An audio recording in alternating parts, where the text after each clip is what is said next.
하나님의 말씀 출애굽기 7장 6절부터 보시겠습니다.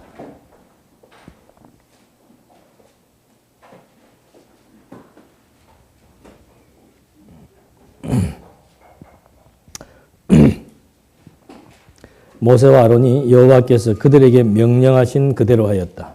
그들이 바로에게 말할 때 모세는 80세였고 아론은 83세였다.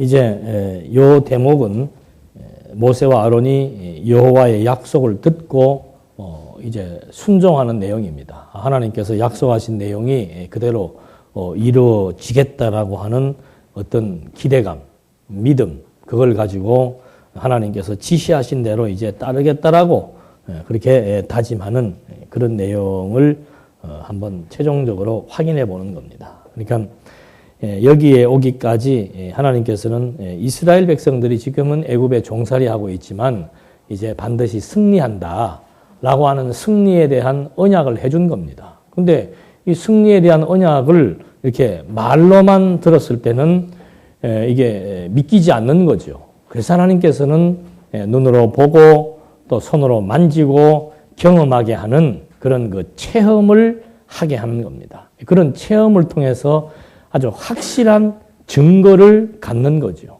그래야 하나님이 하신다라고 하는 것에 대한 확신이 생기는 거예요. 그래서 처음에는 이론적인 어떤 이제 확인을 하는 겁니다. 이런 내용을 가르쳐 주는 겁니다. 그 다음에는 그것이 말대로 이루어지게 되는 어떤 경험, 확증이지요. 그래서 우리 기독교는 이 이론과 실제가 하나로 병합되어지는 어떤 총체적인 진리라고 말할 수 있습니다. 일반적으로 철학 그러면 관념 철학, 그 다음에는 경험 철학 두 개로 나뉘게 되는 거죠. 근데 기독교 진리는 뭔가 이게 말과 실제가 하나로 다 통일되어서 우리에게 증명되어지는 확실한 진리입니다. 그러니까 여기에서 나타나는 것이 뭔가 확신이 서는 거예요. 그걸 갖다가 우리는 이제 신앙이라고 표현하는 거죠. 기독교 신앙은 뭔가 이게 다 이제 하나 총체적인 어떤 원리에 의해서 확인하고 확증하고 그 결과로 말미암아 확신이 생기게 하는 겁니다. 그러니까 하나님께서 지금 모세와 아론에게 약속을 한 거예요. 내 백성들 애굽에서 벗어나서 승리한다? 안 믿어지는 거죠. 안 믿어지니까 그걸 믿어지게 하시려고 이제 뭘 주시는 겁니까? 10가지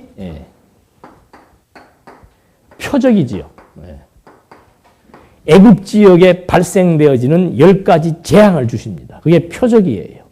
그걸 지금 눈으로 보고 그대로 경험하게 해주는 거죠. 그래서 마지막에 이 과정을 통해서 이들이 홍해바다를 건너서 이제 광야에 이르렀을 때 바로 뭘 하는 겁니까? 하나님 여호와이시라고 하는 것에 대한 찬양을 드리게 되는 거예요. 그러니까 우리의 신앙이라고 하는 것은 그냥 앉아서 무슨 이렇게 이론적인 것만 가지고 이루어지는 것이 아니고 1차적으로는 이론적인 내용들을 알아야 되는 거죠. 그거 알게 되면은 이제 하나님께서 그 이론적인 내용들을 실제 우리의 삶을 통해서 하나하나 경험하게 합니다. 아주 치밀하게 경험하게 해요. 그래서 야 정말 만사가 내 뜻대로 되는 것이 아니구나. 정말 인간에게는 무엇을 할 수 있는 능력이 없구나. 하나님만이 전능자이시고 하나님만이 진짜 모든 약속을 이루시는 신실하신 분이시고 인간이 무엇을 계획한다라고 해서 되지 않는다. 그런 사실들을 이제 하나하나 경험을 해나가면서 하나님만이 참된 영원하신 신이라고 하는 사실을 고백해 나가며 그를 경외해 나가는 것. 이것이 이제 신앙의 하나의 흐름이지요. 그렇기 때문에 뭐 이론이 중요하다, 경험이, 뭐를 이렇게 하나 따로따로 분리해서 말할 필요도 없는 거예요.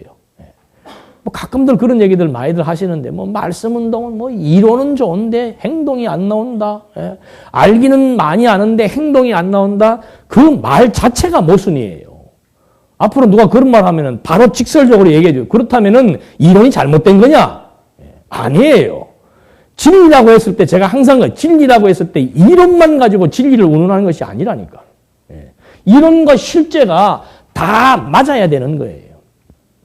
그러니까 열매가 없다는 것은 벌써 잘못된 거라고 말하잖아요. 깨닫는 만큼 열매가 나타나게 돼 있는 거예요. 그 원리를 이해해야 되지. 아니 뭐 20년 동안 공부했다고 하면 뭐예요? 어떻게 공부했느냐가 중요한 건데 그 사람 20년 동안 건성으로 공부해놓고는 또 뭐 20년 동안 저 사람 봐라. 20년 동안 공부했으면 뭐하냐. 그런 논리는 잘못된 논리라 그 말이죠. 알 필요 없어요. 그냥 그의 모습, 삶, 태도, 방식 자체가 그냥 벌써 그 사람의 내면 세계가 그대로 아주 정비례해서 나타나는 것으로 이해하면 되는 거예요. 그러니까 우리는 속일 수 없는 거예요. 내 내면 세계를 속일 수가 없단 말이에요. 그래서 하나님께서 이런 과정들을 철저하게 하나하나 확인시켜서 약속이 믿어지는 것도 마찬가지입니다. 그 이론 자체도 처음에 하나님께서 승리하게 해주겠다. 가서 바로에게 가서 말해라. 그 말하니까 어떻게 돼요? 잘 되는 게 아니고 더 안 됩니다. 더 반대로 나타나가지고는 더 힘들어집니다. 그러니까 좌절하지요. 원망하지요. 모세가 하나님 앞에 막 변명을 많이 됩니다. 나는 뭐 말도 할 줄 모르고 백성들이 날 보고 뭐라 그러겠습니까? 어쩌고 저쩌고 말이 많아요. 하나님께서 또 하나하나 또 정리해 주잖아요. 그래 알겠다. 내가 분명히 한다 그랬으면 한다. 걱정하지 마라. 그냥 또 아무리 생각해도 안 되겠거든. 하나님 난 말 못하는데요. 그래 걱정하지 마라. 내가 한다. 그래서 아론 붙여주겠다고 약속하잖아요. 그렇게 해서 한번 논리를 정연하게 설명을 해서 하나님께서 말씀해 주니까 그때서야 여호와의 말씀에 순종하게 된다 그 말이죠. 순종해라. 순종해야 된다가 아니고 하나님께서는 순종하도록 하나님의 말씀에 순종할 수밖에 없도록 하나님이 하나하나 체계적으로 교육을 해나가시는 거예요. 그래서 그런 교육도 우리가 염려할 필요 없단 말입니다. 왜? 하나님께서 다 때를 따라 우리는 한 단면만 보게 되고 현재만 볼 수밖에 없는 이런 안목을 가지고 있지만 하나님은 그냥 시작과 끝이고 처음과 나중이 그냥 이 거리가 없어요. 우리는 서울과 부산이라고 하는 이 거리가 있잖아요. 하나님은 거리를 초월하시는 분이라니까. 예? 하나님은 어제와 오늘과 내일을 초월해서 그냥 영원히 존재하시는 분이기 때문에 자꾸 답답한 생각 가지고 현실만 바라보고 나타난 사건만 바라보게 되면은 낙심하고 실망할 수밖에 없지요. 하나님은 전체 역사를 전체를 보고 계시는 분이니까 아주 확정적으로 말해주는 거예요. 하나님의 약속은 아직도 까마득하게 멀었는데도 확정적으로 말해줍니다. 400년 뒤의 일도 확정적으로 말해주고 1000년 뒤의 일도 아주 그냥 확정적으로 말해주는 거예요. 왜? 하나님은 시간을 초월해 계시는 분이니까. 그래서 하나님께서 이렇게 단정해서 하나하나 설명해 나가시면서 백성들로 하여금 이제 정말로 하나님이 해 나가시는구나. 정말로 하나님이 살아계시는구나. 정말 만사가 하나님의 뜻대로 되어지는구나. 이걸 이제 하나하나 깨닫게 해 나가는 교육 과정. 그게 의미가 있는 겁니다. 하나님께서 이스라엘 민족 해방시키려면은 그 바로의 마음 그냥 막 한순간에 변하게 할 수도 있고 바로가 그냥 한순간에 중풍이 걸려가지고 덜덜 떨다가 죽을 수도 있고 얼마든지 하나님께서 해나갈 수 있어요. 그걸 못해서 10가지씩 재앙을 해가지고 그냥 하나하나 해나가면서 풀었다가 쪼았다가 왜 그렇게 해나가시는가? 그렇지 않으면 우리에게 그것이 감이 안 온다니까요. 하나님이 하신다? 여러분 천지창조에 대한 감이 옵니까? 태양을 보면서 감이 와요? 안 온다니까요, 우리는요. 그러니까 그냥 치밀하게 하나님께서 이 과정을 중시하시는 겁니다. 과정을 중시하시는 거예요. 그래서 지금 이제 하나님께서 승리하게 해주겠다는 약속, 모세를 알아듣도록 모세가 피하지 빠져나가지 못하도록 논리정연하게 딱 말해줍니다. 그런 다음에 이제 실제로 하나하나 하나님께서 어떻게 승리하게 해 나가시는지를 보여주는 내용이 7장 8절로부터 10장까지의 내용이지요. 7장 8절에 보시겠습니다. 여호와께서 모세와 아론에게 말씀하셨다. 바로가 너희들에게 말하기를 너희들의 이적을 보이라고 하면 내가 아론에게 말하여 그의 지팡이를 들어 바로 앞에 던지라고 하여라. 그러면 그것이 뱀이 될 것이다. 하나님이 섭리를 해나가시는데요. 일일이 구체적으로 말해줍니다. 아론이 어떻게 해라. 바로가 이렇게 할 때 바로한테 가서 무엇이라고 얘기하고 누가 어떻게 행동하고 어떻게 될 것이다. 하나하나 치밀하게 다 미리미리 예고해 줍니다. 그래야 되어진 일을 보고 아 하나님의 말씀대로 되었구나 라고 하는 사실을 알 수가 있는 거죠. 그러니까 가라 학계가 아니고 가라. 가서 바로에게 가서 무엇을 말하고 아론은 지팡이를 던져서 어떻게 행하라. 그럼 그것이 뱀이 되게 될 것이다. 아주 구체적이고 치밀하게 말씀을 해줍니다.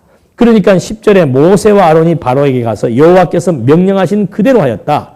아론이 자기의 지팡이를 바로와 그의 신하들 앞에 던지니 그것이 뱀이 되었다. 와, 할 거 아니에요. 이러면 좋은데 얄궂어요. 그 다음에 보면은 바로도 지혜자들과 술객들을 부르니 그 이집트 마술사들도 그들의 술법으로 그와 같이 행하였다. 그들이 각각 자기 지팡이를 던짐으로 그것들이 뱀이 되었으나 아론의 지팡이가 그들의 지팡이를 삼켜버렸다. 그러나 여호와께서 말씀하신 것과 같이 바로의 마음이 완고하여 그들의 말을 듣지 않았다. 이게 막 이상한 장면이 벌어지는 거예요. 지팡이 던져갖고 뱀이 먼저 된 거예요. 그러니까 바로가 자기 술객들 너도 한번 해봐라. 마술사들이 또 지팡이 하나 탁 던지니까 그것도 뱀이 된 거예요. 그런데 바로가 던져서 지팡이가 뱀이 된 그것이 그들의 뱀을 잡아먹어 버렸단 말이죠. 그럼 그 정도 되면 깨달아야 될 거 아닙니까? 사람은 그렇게 깨닫지 않아요. 와, 마술사도 지팡이를 뱀으로 만들었네. 거기에 또 대단한 능력을 부여하게 되는 거죠. 그러니까 바로의 마음이 어떻게 되는 거예요? 더 강팍해지는 거예요. 더. 우리 생각 같으면은 술객사들이 지팡이를 팍 던지면 어떻게 돼야 돼요? 그건 지팡이대로 떼구로 굴러버리고, 예? 바로가 던진 것만 뱀이 돼가지고 그냥 술객사들을 어떻게 확 물어가지고 독이 퍼져서 막 즉석에서 떨어서 죽어버리면은 와 할 텐데 우리 생각이죠. 하나님은 그렇게 안 합니다. 일단 술객들도 어떻게 놔요? 높여놔요.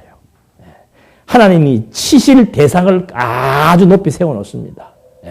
비실비실한 대상 때려봐야 그건 별 의미가 없단 말입니다. 골리앗과 다윗이 붙어야 다윗을 하나님이 주관하신다는 사실에 대해서 백성들이 와 하는 거죠. 우리는 그거 실제로 경험하면서도 그거 못 느끼는 것 같아. 우리 대한민국 국민들은. WBC인가 WBA인가 뭐 야구 세계 야구대 그거 하는 거 보면 야구에만 지금 전부 집중한다니까. 야구에만. 이치로의 입을 막아라. 뭐 야구에만 막 이게 와. 지면은 또 이 산술적으로 치면은 한국이 일본을 이긴다는 것은 이거는 말이 안 되는 소리잖아요. 예? 고등학생의 야구 숫자도 그렇고 연봉도 그렇고 한 사람의 연봉이 우리 대표 선수 다 합해도 안 돼. 미국은 야구의 종주국입니다. 그리고 일본은 야구가 국기. 걔네들은 스모와 야구가 국기라고 그래요. 그러니까 얼마나 그걸 했겠습니까? 아니, 우리나라가 그 피규어한 지가 얼마나 됐어요, 그거. 예? 전부 서구 애들이 다 하는 거지.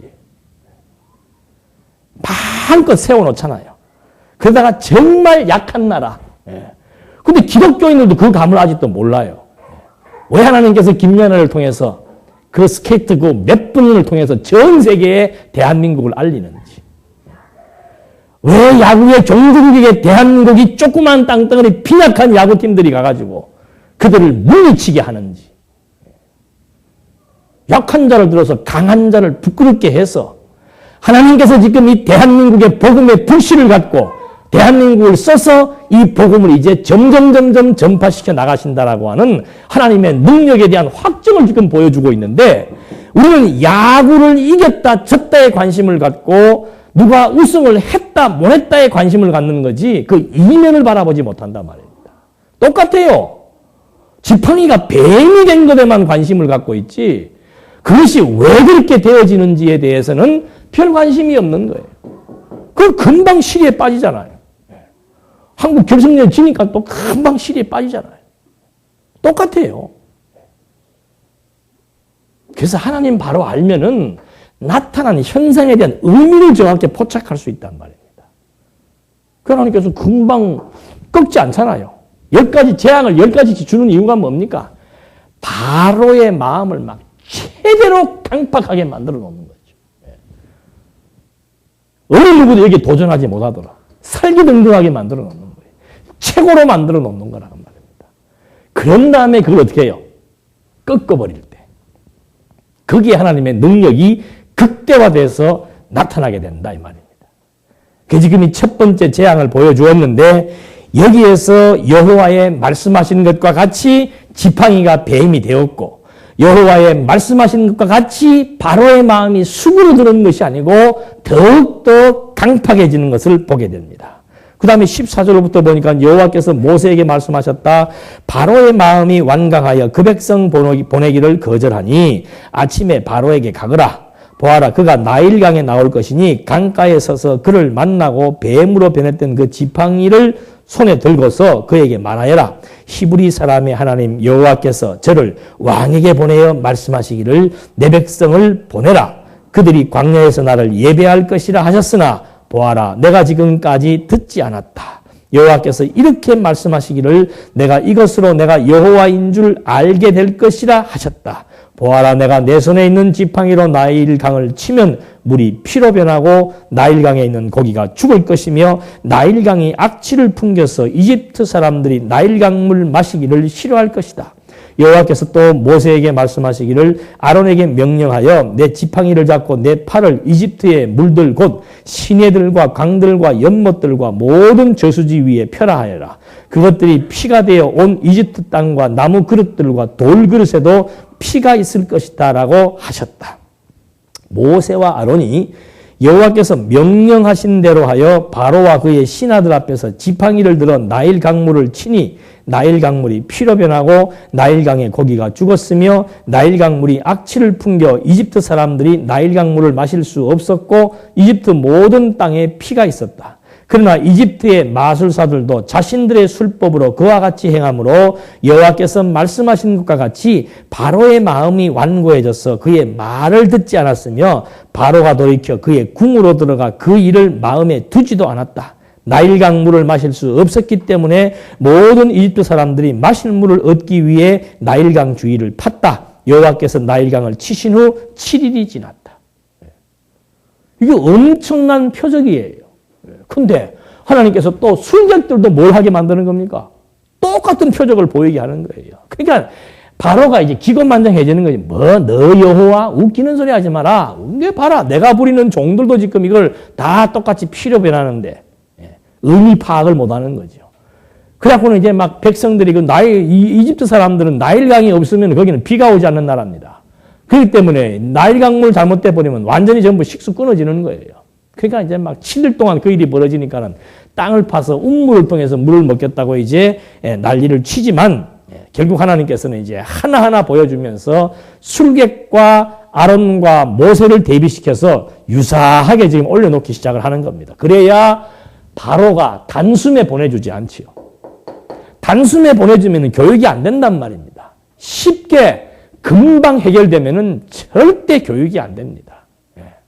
그래서 부모가 자식을 교육할 때도 금방금방 하면 안 돼요. 금방금방 하면 안 돼. 저도 지금도 기억이 나요. 제가 원래 좀 성격이 급해서 뭐 이렇게 하고 싶은 거 있으면 막 해야 돼요. 안 하면 못 견뎌요. 그럼 뭐 신발이 좀 새로 나온 운동화가 사고 싶다. 어머니가 이거 좀 하나 사달라고 그러면 절대 금방 안 사줘요. 나중에 그 얘기를 하더라니까. 네 성질을 좀 고쳐보려고 내가 일부러 그냥 계속 미루고 왔다. 그럼 나는 또 이제 그거 금방 사고 싶으니까 신발을 일삼아 벽에다 가는 거예요. 계속 갈고. 하나님의 교육 방법이 그렇다니까. 이스라엘 민족들 애굽에 집어넣으면 400년. 모세도 그냥 광야에서 40년. 애굽에서 해방되는 사건이 이게 얼마나 충격적인 사건입니까? 근데 그거 단숨에 모세가 바로한테 가가지고 우리 신이 이렇게 하더라. 그러더나. 아이고 그래 가라. 해서 가버리면은 이게 뭐 어떻게 된 거야. 진짜 내가 이거 말을 잘했나? 내가 이렇게 카리스마가 있어 보였나? 왜 바로가 그랬지? 그러고는 금방 잊어버리게 돼 있다 그 말이죠. 그래서 하나님께서는 기억나게 해주시려고 인간의 두뇌에 이 망각 기능이 있잖아요. 망각 기능이. 그렇기 때문에 아주 그냥 막 확실하고 자극적이고 반복적으로 해야만 오래도록 기억에 남을 수 있기 때문에 하나님께서 10가지의 재앙을 지금 반복해서 주시는 거라 그 말이죠. 이런 이치를 알면은 우리가 지혜가 생기는 겁니다. 일상생활에서도 지혜가 생기는 거예요. 아, 하나님께서 어떤 일을 해나가실 때 쉽게 하지 않는다. 근데 우리의 생각은 뭔가 쉽게 하려고 하는 거죠. 쉽게 빨리 하려고 하지만 하나님은 반대예요. 아주 여러 가지 과정들을 거치게 해서 천천히 일 자체가 목적이 아니기 때문에 이스라엘 민족을 해방시키는 것 자체가 목적이 아니에요. 그것 자체가 목적이라면 하나님은 그냥 막 단 10초 만에 해결할 수 있습니다. 그러나 하나님의 목적은 뭔가 자기 백성들에게 하나님이 여호와라고 하는 사실을 깨닫게 해서 그들로 하여금 여호와가 어떤 분이신 줄 알고 경외하기 위한 것이 목적이기 때문에 쉽게 단번에 금방 잊어버리도록 하나님이 섭리하는 것이 아니고 장구한 세월 동안 이 사건을 잊어버리지 않도록 하기 위해서 자극적이고 반복적으로 섭리해 나가신다 그 말이죠. 그러니까 지금도 유대인들은 이거 안 잊어버리잖아요. 유대인의 3대 절기가 뭡니까? 6월절이 들어가잖아. 6월절이 뭐예요? 애굽에서 해방된 것을 기념하는 것이 6월절이란 말입니다.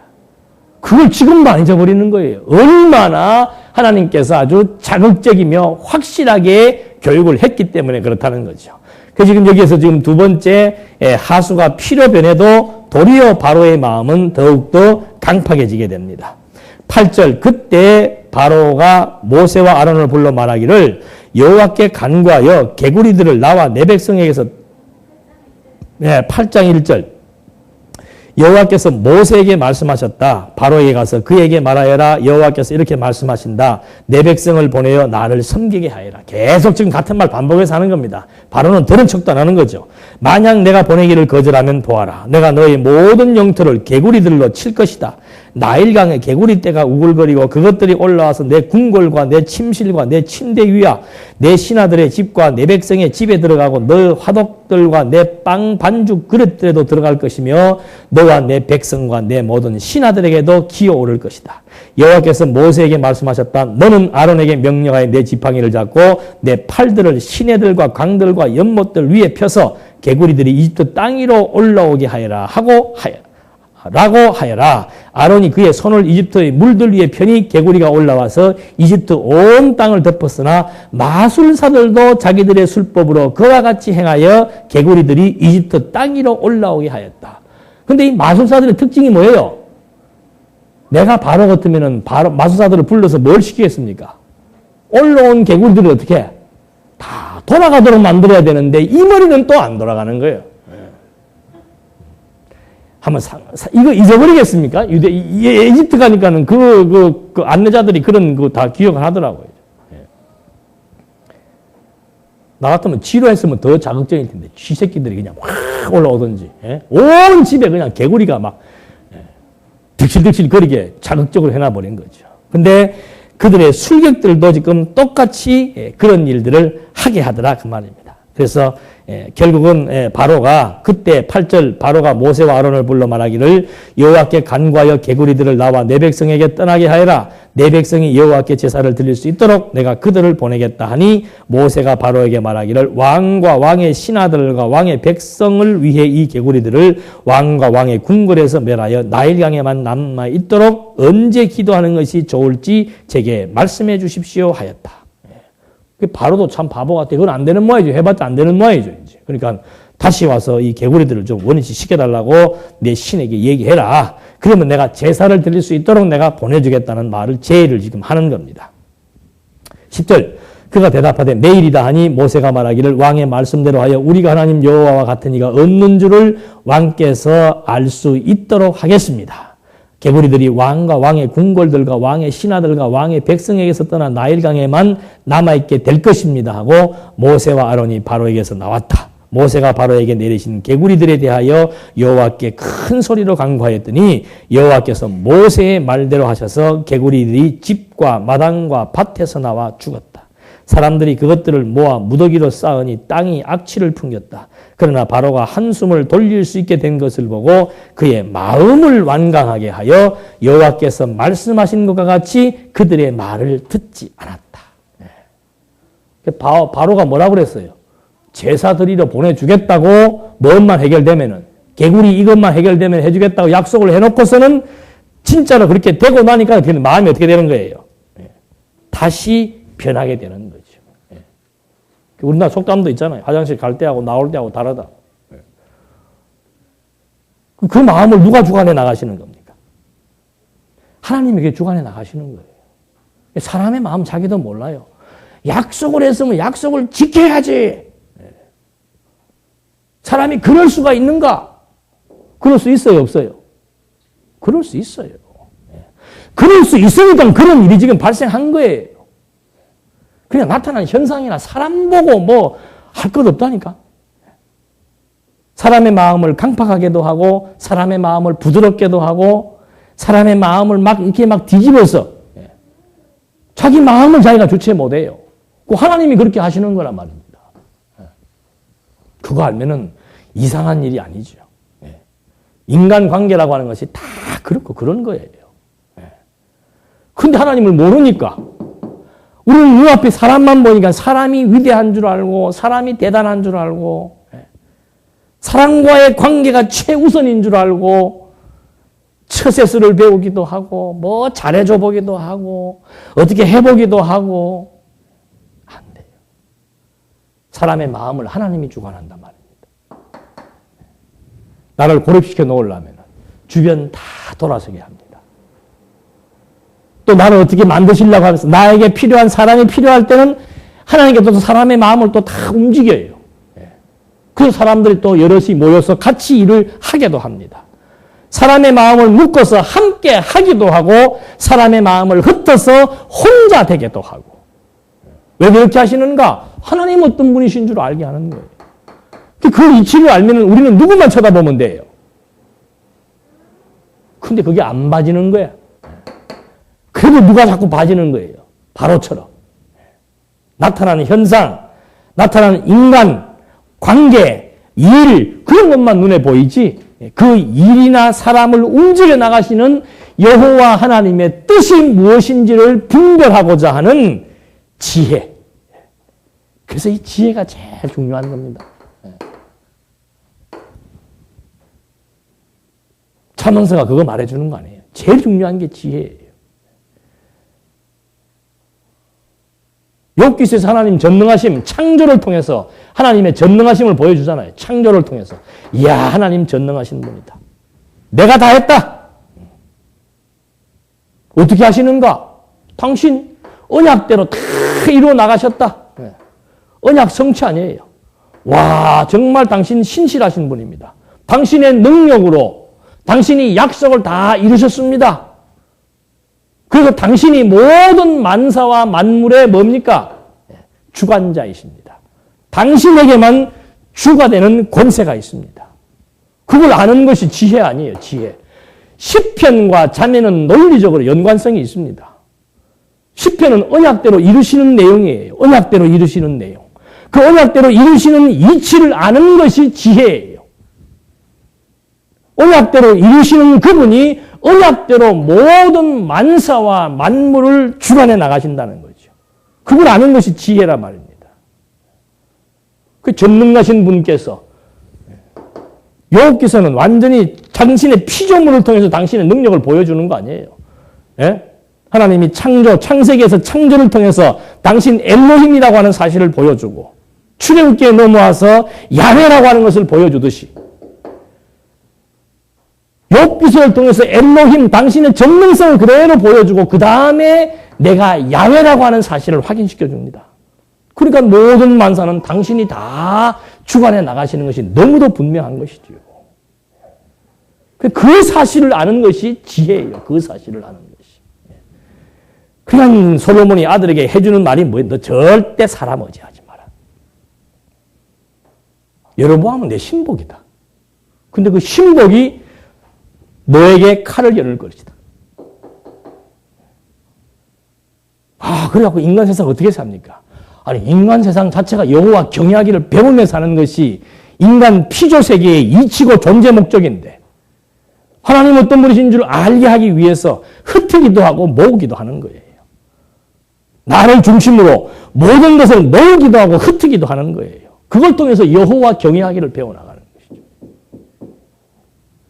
그래서 전도서에 넣으면 이제 이번 수요일부터는 전도서 할 거예요. 전도서에 넣으면 뭘 배우게 되는가? 봐라. 자, 엘로힘 전능자께서 모든 피조세계 다 창조했다. 그분은 언약대로 이루시는 야훼, 신실하신 야훼이시다. 그분이 약속대로 뜻대로 만사를 주관해 나가신다. 그러니 세속과 영혼과 무엇이 더 가치로운가? 같이 판단해 주는 거예요. 전도서 내용이 뭔가? 같이 판단시켜 주는 거예요. 세속적인 것이 가치로운가? 영원한 것이 가치로운가? 세속적인 것이 의미 있는가? 영원한 것이 의미가 있는가? 그러니까 솔로몬의 일생이 막 완전히 어디에 취해 사는 거예요. 무엇이 낙인 줄 알고자 하여. 뭐가 가치로운 것인 줄로 알고 싶어서. 가치 판단이 되어야 거기에 인생을 걸 거 아니에요. 그래야 살맛이 날 거 아닙니까? 그러니까 일평생 여기에 그냥 막 완전히 함몰되어 살아보는 거예요. 살아보니까. 일의 결국을 다 들어보니까, 와, 하나님 어떤 분이신 줄 알고 경외하는 것만이 가장 가치로운 것이다. 그거 판단하는 거예요. 그분이 알아서 뭡니까? 이거 갑자기 시가서 내용이 나와. 예? 그분이 뭐예요?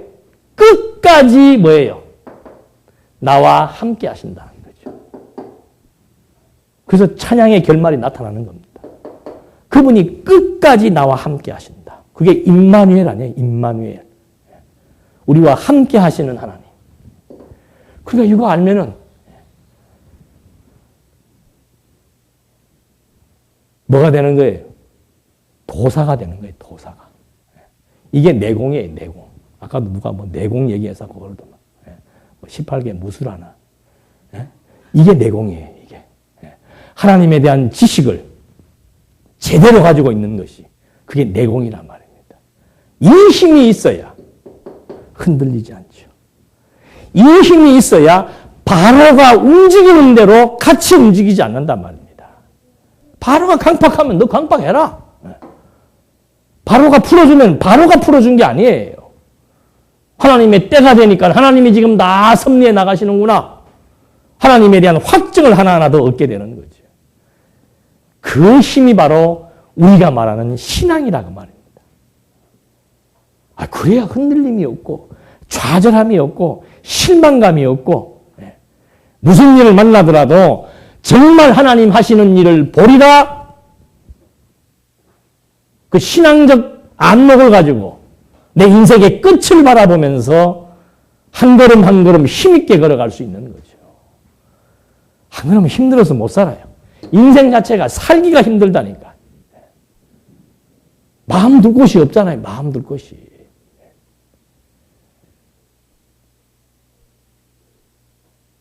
누가 그래? 뭐 자기를 좋아하는 남자가 있는데 자꾸 자기는 별로 마음에 안 들어서 안 좋아하니까 나중에는 이래도 자기를 안 따르고 저래도 안 따르니까 나중에는 내가 10억 있다 그러더래요. LA 자스가 내가. 뭐 10억이 뭐 큰 돈인가? 근데 한마디 해주라 그랬지. 돈으로 너를 지금 내세우려고 그러지 말고 머리를 채워라 이놈아. 10억이 있으면 뭐 100억이 있으면 뭐예요? 한순간인데. 예? 한순간인데. 뭐 마음을 붉게 있어야지요. 피조세계 그게 전도서가 그거예요. 전도서가. 전부 변하는 것밖에 없습니다. 흔들리는 것밖에 없고 변하는 것밖에 없는 거예요. 다 돌고 도는 거고 뭐 새로운 것도 없고 속으면 안 돼요. 속으면.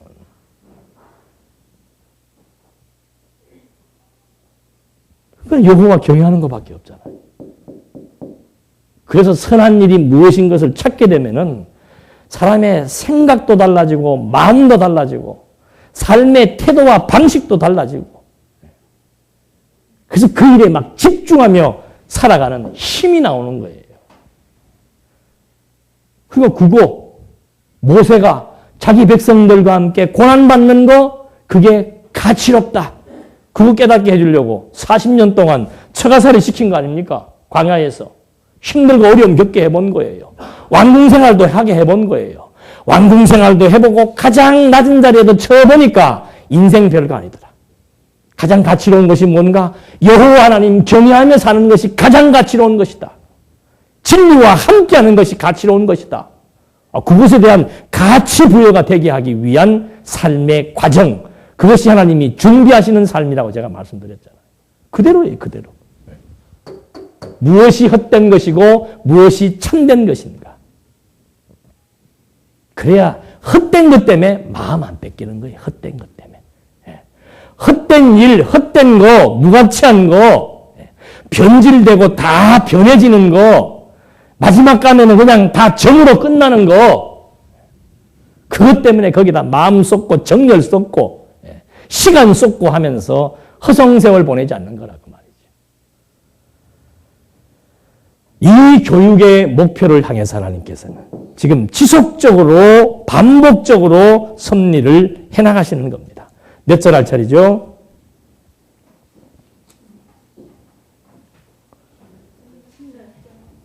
여호와께서 모세 16절 여호와께서 모세에게 말씀하시기를 아론에게 말하여 그의 지팡이를 들어 땅에 먼지를 치라고 하여라. 그것이 이집트 온 땅에서 이가 될 것이다 하시니. 그러니까 지팡이가 뱀이 되게도 하고 하수가 피가 변하게도 하고 개구리가 그냥 또 온 강에서 다 올라오게 만들기도 하고 그 다음에는 티끌이 변해서 이가 되게도 하는 거죠. 그러니까 이 이가 그냥 막 온 사람들에게 가축들에게 나오게 되는 거예요. 근데 이것도 또 마술사들도 어떻게 해요? 같이 그 이를 그냥 또 제가 그러잖아요. 참 마술사도 바보 같아. 이가 나왔으면은 이가 들어가게 만들어야 되는데 계속 지금 나오게 하는 것만 따라하는 거죠. 그때 19절 마술사들이 바로에게 말하기를 이것은 하나님의 권능입니다. 언제? 이 되는 거 보고서 저는 처음부터 얘기하잖아요. 나왔으면은 들어가게 해야 되는데 나온 거 같이 나오게만 지금 하는 거예요. 그러다가 이제 막판에 한 4번째, 5번째쯤 가니까는 이거는 우리가 하는 게 아니고 하나님의 권능입니다. 이 지금 모든 표적은 하나님의 능력에 달려있는 것이지 우리가 지금 해나가는 것이 아니고 우리가 한다면은 우리가 없앨 수도 있어야 되는데 그게 안 된다 이 말이지. 19절 마술사들 하나님의 권능이라고 하였으나 바로의 마음이 완고하여 여호와께서 말씀하신 것 같이 그들의 말을 듣지 않았다. 사람이 한 번 강팍해지기 시작을 하고 한 번 자기 생각에 몰입되기 시작을 하면은 옆에서 무슨 말을 하고 무슨 일을 보여주어도 그게 들리지 않는 거예요. 왜? 하나님께서 듣지 못하게 깨닫지 못하게 닫아버리면은 어떤 일들이 와도 그게 해석이 안 되는 거예요. 나중에 다 지나고 나야 그렇구나. 20절 여호와께서 모세에게 말씀하셨다. 아침에 일찍 일어나 바로 앞에 서라. 보아라 그가 물에서 나올 것이니 그에게 말하기를 여호와께서 이렇게 말씀하신다. 내 백성을 보내라. 그들이 나를 섬길 것이다. 내가 만약 내 백성을 보내지 않으면 내가 너와 내 신하들과 내 백성들과 내 궁궐들의 파리를 보낼 것이니 이집트 사람의 집과 그들이 사는 땅에 파리가 가득할 것이다. 그날에 내가 내 백성이 사는 고센 땅을 구별하여 그곳에는 파리가 없게 하여 내가 이 땅에서 내가 여호와이신 줄 알게 하겠다. 내가 내 백성과 너의 백성 사이에 구별을 두겠으니 내일 이 표적이 있을 것이다 하여라. 그동안은 다 보여주겠다. 이제는 파리떼를 보내는데 파리떼가 애굽 쪽에만 가 있고 고센 땅, 유대인들이 살고 있는 고센 땅에는 파리떼가 옮겨지지 않도록 딱 해놓은 거예요. 세상에 이런 일을 보니까 그런 게 있더만요. 어느 동네에 가니까 그냥 막 모기가 막 어떻게 많이 모여들고 어떤 동네는 또 파리가 엄청나게 모여들고 그걸 이제 하나님 모르니까 세상에 이런 일이 하고 나오지만은 세상에 이런 일이 있어요. 파리떼가 하나님 미리 선언해 주는 거라니까요. 파리떼를 하나님이 움직이시는 거예요. 악어 떼만 움직이는 게 아니고 파리떼도 움직이고 지경까지도 하나님이 다 정해 놓으신단 말이에요. 참 저는 한 번씩 그런 거 경험해요. 막 차 타고 가다 여기서는 막 폭우가 내리는데 다리 하나 건너니까 어떻게 해요? 해가 쨍쨍하게 나 있어. 참 신묘막측하죠. 그 신기하지 않아요? 그런 거 보면? 다리 하나 건너가지고는 쨍쨍하고 이쪽으로는 지금 폭우가 쏟아지고 있고. 그거 하나님이 다 경계전에서 비를 오게도 하고 안 오게도 하고 모든 생명체, 미생물, 무생물까지라도 하나님이 다 섭리해 나가신다는 사실을 보여주면서 내 백성 보내라 이 말이죠. 빨리. 25절 그때 바로가 모세와 아론을 불러 말하기를 너희가 가서 이 땅에서 너희 하나님께 제사를 드려라 하니 모세가 말하였다. 그렇게 하는 것은 부당합니다. 우리가 우리 하나님 여호와께 제사 드리는 것은 이집트 사람이 몹시 싫어하기 때문입니다.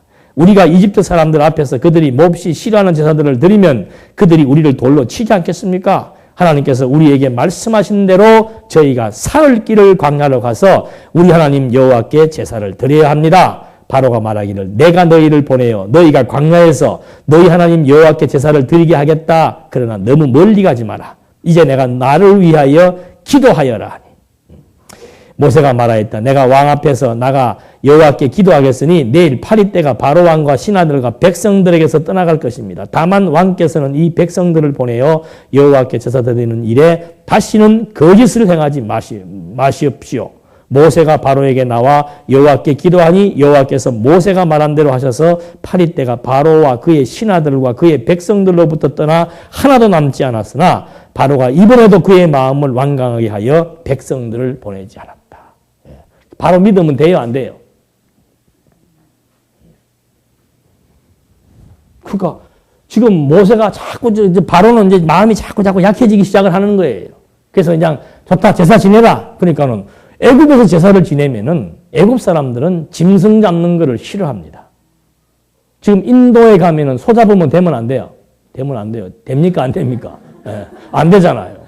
그런 것처럼 애굽 사람들이 짐승의 피 잡아서 이렇게 하는 것을 싫어한단 말입니다. 그러니까 거기서 제사 드리게 되면은 애굽 사람들이 자기들 죽일 수도 있으니까 사흘 길을 가게 해라. 예, 이 땅에서 멀리 떨어져 가지고 제사를 드리기를 허락해라. 라고 하니까 하겠다고 해놓고는 또 가면은 또 마음이 변죽을 부리는 거죠. 9장 여호와께서 모세에게 말씀하시기를 바로에 가서 그에게 말하여라. 여호와 히브리 사람의 하나님께서 이렇게 말씀하셨다.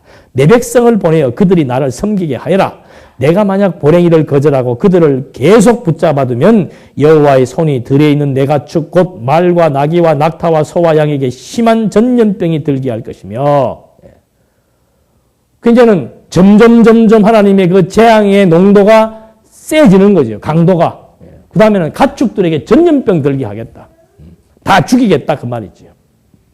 그렇게 해도 결국은 또 마찬가지예요. 계속해서 하나님께서 여러 가지 재앙을 주지만 바로의 마음은 또 재앙을 겪을 때는 그렇게 해야 되겠다 하다가 또 재앙의 또 원위치로 돌아가게 되면 또 마음이 변해서 보내주지 않는 거죠. 그래서 결국은 이제 독종 재앙까지 나오게 되는 겁니다. 그 다음에 13절로부터 보면은 여호와께서 모세에게 말씀하셨다. 아침에 일찍 일어나 바로 앞에 서서 그에게 말하여라. 히브리 사람의 하나님 여호와께서 이렇게 말씀하시기를 내 백성을 보내어 그들이 나를 섬기게. 똑같은 말 지금 계속해서 반복해 시키는 겁니다. 이번에도 너와 내 신하들과 내 백성을 보내서 내가 온 땅에 나와 같은 이가 없음을 알게 하겠다. 그러니까 여기 나오지요.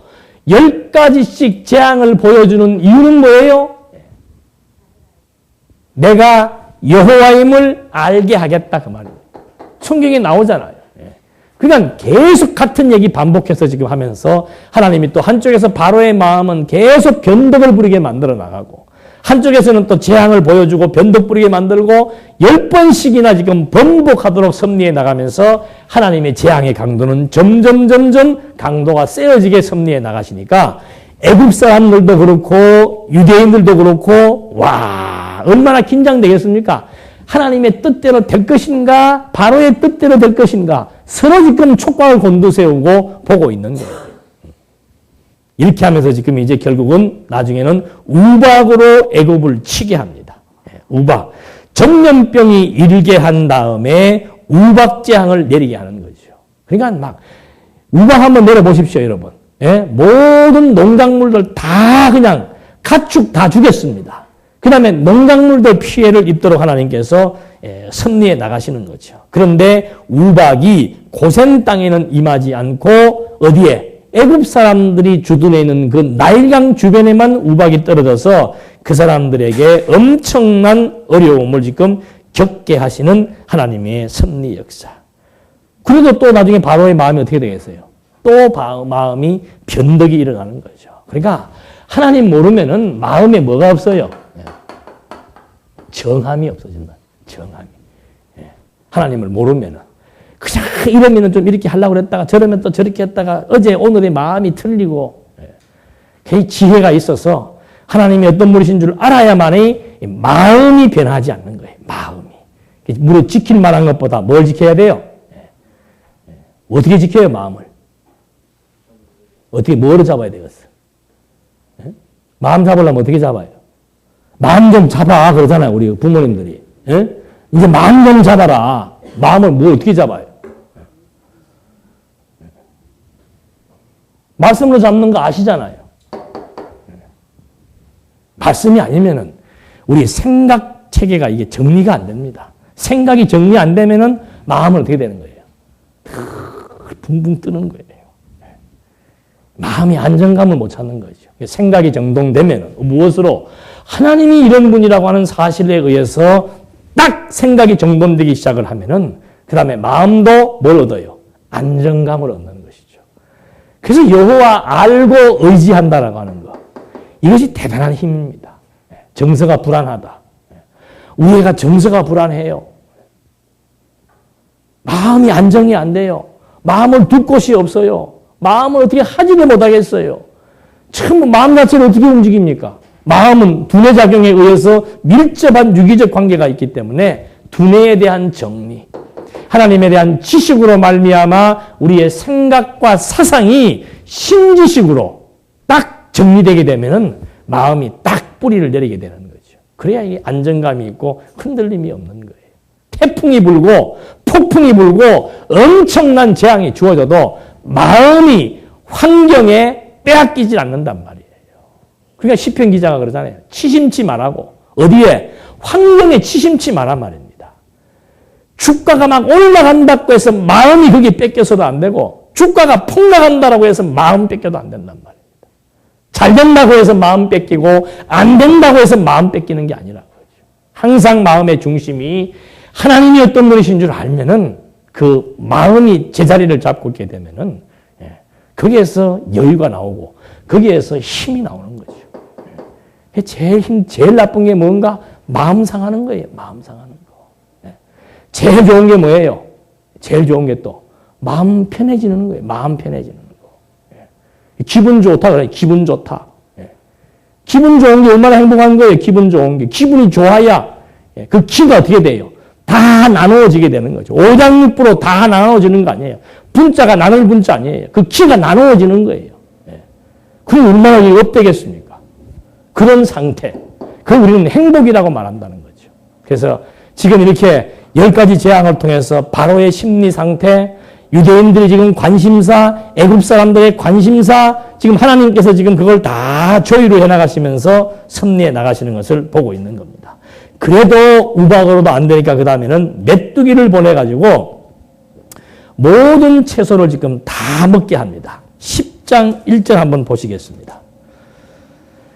여호와께서 모세에게 말씀하시기를 바로에게 들어가거라. 내가 그의 마음과 그의 신하들의 마음을 완강하게 한 것은 내가 나의 이런 기적들을 그들 가운데 행하기 위함이며 내가 이집트에서 행한 일과 내가 그들 가운데서 행한 나의 기적들을 내가 내 자녀와 내 자손의 귀에 말하게 하고 내가 여호와임을 너희가 알도록 하기 위해서이다라고 하셨다. 10장 1절로 2절 중요한 대목이지요. 그냥 이게 지금 성경 공부에 나가는 핵심이란 말입니다. 근데 똑같은 이 내용을 보고서도 어떤 사람들은 여러분 하나님을 믿게 되면은 하나님께서 불의를 심판하십니다. 이런 10가지 재앙을 지금 사람들에게 내리고 있습니다. 하나님을 의지하면 이런 기적들이 나타날 수 있습니다. 그 얘기하는 게 아니에요, 지금. 10장 1절과 2절에 말하고 있잖아요. 이거를 내가 지금 다 이렇게 아주 치밀하게 행하는 이유는 너희들로 하여금 하나님이 어떤 분이신 줄 알고 그 다음에 뭐예요? 자녀들에게 이 진리의 말씀을 하나하나 교육해서 깨달아 여호와 의지하며 경외하며 살게 하기 위한 것이다. 그러니 전도서에서 말하는 대로 뭐가 가치로운지 알아야 되죠. 정말 진리가 우리를 자유케 하고 여호와 경외하는 것이 나의 힘이 되고 하나님 의지함으로 말미암아 마음의 안정감을 얻어서 어떤 환경과 여건 속에서도 흔들리지 않고 여호와 경외해 나갈 수 있는 이 진리의 힘이 가장 가치롭다. 그거 판단이 돼야 되는 거죠. 그래야 진리와 함께 모든 것을 견딜 수 있고 진리와 함께 모든 상황들을 다 극복하며 이길 수 있는 것이죠. 그래서 교회의 표지가 진리를 알고 진리를 가르치고 진리를 전파하고 진리를 계승하는 일이에요. 쉽지 않습니다. 절대 쉬운 일이 아닙니다. 이거 공부만 아니에요. 여러분 이 10가지의 과정을 통해서 하나님이 섭리하시는 것처럼 진리를 깨닫는 것도 쉬운 과정이 아니고 진리를 보존하는 일도 쉬운 일이 아니고 진리를 전파하며 계승하는 것도 정말 힘든 어려운 과정 없이 되지 않는단 말입니다. 철저하게 그 일을 위해서 함께 공부하고 함께 노력하고 함께 땀 흘리며 함께 희생하는 과정 없이 진리가 보존되고 계승되지 않는다는 사실. 이걸 우리가 또 한 번 확인해 볼 수 있으면서 이제 하나님께서 이렇게 10가지 재앙을 주신 이유와 목적을 확인해 본 것입니다. 기도하시겠습니다. 하나님 아버지, 우리 인생 살면서 가장 소중한 것은 정말 진리와 함께하는 것입니다. 이 진리로 말미암아 우리가 자유함을 얻었고 진리로 말미암아 새 생명을 얻었고 진리로 말미암아 진정한 행복이 무엇인 줄 알고 누릴 수 있기에 오늘 이 진리의 말씀을 통해서 정말 여호와 어떤 분이신 줄 알고 경외해 나갈 수 있도록 끝까지 함께해 주시옵소서. 예수님의 이름으로 기도드립니다. 아멘.